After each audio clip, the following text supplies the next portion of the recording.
13절로 16절입니다. 너희는 제자들로서 11, 12절에서는 예수님 때문에 핍박을 받는 자들이었습니다.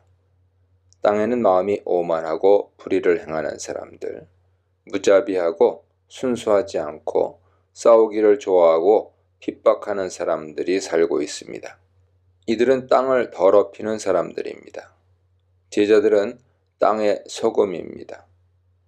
고대 사회에서 소금은 여러 용도로 사용됐으며 대표적인 기능은 음식의 맛을 내고 음식을 보존하는 것이었죠.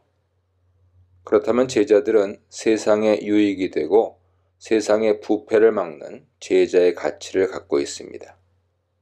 그런데 소금이 맛을 잃어버리면 그것은 소금이 아니므로 사람들이 사용하지 않고 밟고 지나가 버립니다. 맛을 잃다로 번역한 모라이노는 문자적으로 어리석게 되다입니다. 제자들의 정체가 소금이라는 것은 땅에서 어리석지 않고 현명한 사람들이어야 한다는 뜻이죠. 소금이 맛을 잃는 것은 일어날 수 없는 현상을 강조하는 표현입니다. 이는 물의 특징이 물기인데 물기가 없는 물이라는 말은 성립할 수 없는 모순인 것과 같은 이치죠. 소금이 맛을 잃는다는 논리는 등불을 켜고서 그것을 숨기려고 하는 행위와 같은 맥락에서 이해될 수 있습니다. 소금이 짠맛을 잃어버리는 일은 불가능하므로 어리석은 제자는 짠맛을 내지 못함으로써, 즉 어리석은 삶으로 참 제자가 아님을 드러냅니다. 또는 어리석은 소금은 소금의 맛을 여전히 지니고 있으나 그 영향력이 약해서 제 역할을 하지 못하는 것을 의미할 수도 있습니다. 이런 소금은 땅에서 제 맛을 유지하지 못해 이물질이 가득한 흙과 뒤섞여서 더럽게 되고 더러운 취급을 받습니다. 밟히고 마는 것이죠. 구별된 정체성을 따라 살지 못하면 영향력을 상실해서 땅의 사람들처럼 어리석은 인생에 빠지고 맙니다. 제자들은 땅의 소금으로서 땅에서 살도록 부름받습니다. 소금은 매우 적은 양이지만 큰 영향을 끼치고 적지만 필수적인 물질인 것처럼 제자는 이런 정체성을 인식하고 경고와 격려를 함께 받고 있습니다. 제자들은 세상의 빛입니다. 산 위에 세워진 도성이 숨겨질 수 없습니다. 세상의 빛은 하나님 앞에서 신실한 자들을 가리키며 이런 사상은 이사야의 종의 노래에 근거합니다. 이사야에서 하나님의 신실한 백성은 열방의 빛으로 표현되죠. 42장 6절, 49장 6절, 60장 3절 보세요. 특히 이사야 본문에서 열방을 비추는 사역은 여호와의 종이 수행할 사명이므로 세상의 빛으로 부름받은 자들은 종의 정체성을 지닌다고 할 수 있습니다. 특히 마태복음 4장 16절에서 예수님은 흑암에 앉은 백성과 그늘에 앉은 자들의 큰 빛으로 오셨습니다. 예수님은 야훼의 종으로서 이사야가 예언한 최고의 빛이며 빛의 사명이 예수에게서 제자들에게로 위임됩니다. 빛은 그 자체를 위해 존재하지 않습니다. 빛은 무엇을 밝히는 것을 목표로 합니다. 도시에 빛이 있는 목적은 그 도시를 밝게 만드는 것이죠. 그러므로 등불을 켜서 그것을 뒷박 밑에 두지 않고 등경 위에 둡니다. 그래야 집안에 있는 모든 것을 비출 수 있습니다. 어둠을 밝힐 목적으로 준비한 등불을 준비하고는 그 빛을 막으려고 숨기는 것은 모순입니다. 이는 마치 밤에 책을 읽으려고 전구를 켜고는 눈부시다고 검은색 헝겊으로 전구를 쏴버리는 것과 같습니다. 그러므로 제자들의 빛이 사람들 앞에서 빛나야 하고 그들의 선한 행위를 보고 하늘에 계시는 아버지께 영광 돌리게 해야 합니다. 좋은 행실은 바로 앞에 팔복에 나오는 더 나은 의와 직결됩니다. 빛이 세상을 위해 존재하는 것처럼 제자들은 세상을 위해 존재합니다. 소금과 빛은 제자들의 존재와 역할을 선언합니다. 제자들은 세상에 반드시 필요한 가치를 지니고 있습니다. 소금이 있어야 음식을 보존할 수 있고 맛을 낼 수 있듯이 빛이 있어야 도시의 사람들이 살아갈 수 있듯이 땅의 소금과 세상의 빛인 제자들은 반드시 세상에 존재해야 합니다. 제자들은 소금과 빛임으로 착한 행실을 하도록 부름받았습니다. 산상설교의 가르침에 순종해서 사는 인생은 어리석지 않으며 따라서 맛을 잃지 않으며 세상을 밝히는 가치를 발휘하게 됩니다. 신자로 부름받은 순간부터 세상을 밝힐 뿐만 아니라 세상에 노출되죠. 은밀하게 선한 행실을 한 것은 세상을 비추는 빛으로 하나님께 영광 돌립니다.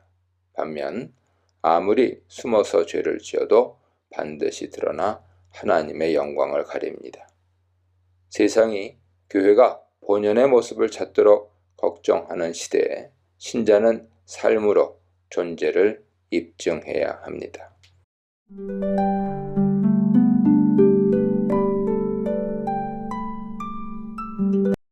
예수님은 이 문단에서 그의 가르침을 소금에 관한 해석하기 힘든 말씀으로 마무리합니다. 불로써 소금 치듯함을 받으려는 말씀은 소금이 가지는 정결 기능을 가리키는 것 같습니다. 소금과 불이 같이 등장하는 이유는 불이 주는 핍박과 연결된 이미지 때문이죠. 소금이 재물을 정결하게 하는 것처럼 그리스도인 공동체가 불로 연단을 받아 깨끗하게 되는 것을 의미합니다. 십자가를 향해가는 예수님을 따라가는 제자들의 삶이 결코 쉽지 않음을 암시하죠. 예수님은 이미 제자들에게 자기 십자가를 지고 자기를 부인하고 따라올 것을 요구한 바 있습니다. 이곳 소금에 대한 말씀은 두 가지로 이루어져 있습니다. 소금이 짠맛을 잃는다면 그것은 아무 쓸모없는 것이 되고 말지요. 제자들의 삶에서 예수님이 요구하시는 세상과 구별된 모습이 보이지 않는다면 그들은 진정한 제자가 될 수 없습니다. 이 말씀은 분명히 마태복음 5장 13절 이하의 말씀과 연결되어 있습니다. 소금으로서 제자의 삶은 세상이 만나게 하는 기능과 동시에 썩지 않게 하는 기능을 수행합니다. 마지막으로 제자 공동체 안에 소금을 두고 서로 화평한 공동체를 이루어가라고 권면하시는 말씀은 음식을 나누며 화목하게 지내는 모습을 상상하게 합니다. 언약의 소금을 의미하죠. 제자들이 형성하는 공동체는 언약 공동체입니다. 그곳에서 예수님의 가르침을 따라 화평한 공동체를 만들어서 하나님 나라의 모형을 보여줄 것을 요구하시는 것이죠. 소금에 대한 말씀은 독립적이면서 밀접하게 연결되어 있습니다. 고난과 핍박을 당하며 정결하게 될 제자 공동체는 그 과정이 아무리 어렵더라도 소금으로서의 맛을 잃을 수 없는 것입니다. 고난과 핍박 중에도 맛을 잃지 않고 예수님의 제자로서 정체성을 유지할 수 있는 열쇠는 바로 언약 공동체가 되어서 그 안에서 하나님의 샬롬을 유지하는 것뿐입니다.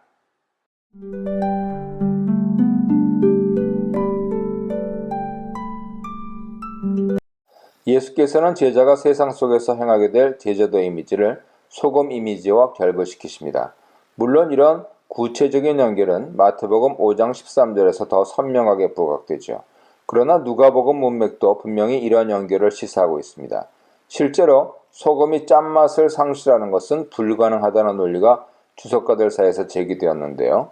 그러나 이것에 상정된 이미지는 고대 사회에서 소금은 상당히 가치 있게 취급되었고 이런 이유로 소금을 특별한 저장고에 보관했는데 고대 소금은 오늘날 정제염과는 달리 많은 불순물을 포함한 채로 보관되었다는 것이죠.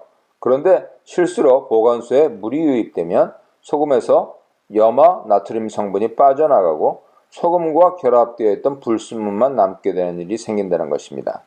예수께서 소금이 그 짠맛을 상실한다라고 말씀하신 것은 바로 이런 상황을 염두에 둔 표현일 것입니다. 이렇게 된 소금은 정말로 쓸모없는 쓰레기로 전락해버리죠. 그래서 결과적으로 아무 것에도 쓸모가 없어져 버림을 당하게 되는 것이죠. 이런 관점에서 예수는 이 소금에 대한 이미지를 제자도와 결부시키고 있는 것에 틀림없습니다. 소금이 음식 속에서 그 맛을 내는 것과 마찬가지로 제자들은 세상 속에서 맛을 내도록 부름받았습니다. 그런데 제자가 그 맛을 잃어버리게 되면 아무 쓸데가 없다는 것이죠. 귀 있는 자는 들으라 하는 말씀은 예수 말씀에 유의하라는 관점에서 조언이 될 수도 있고 그 말씀에 유념치 않았을 때 파생할 수 있는 결과의 관점에서 경고가 될 수도 있습니다.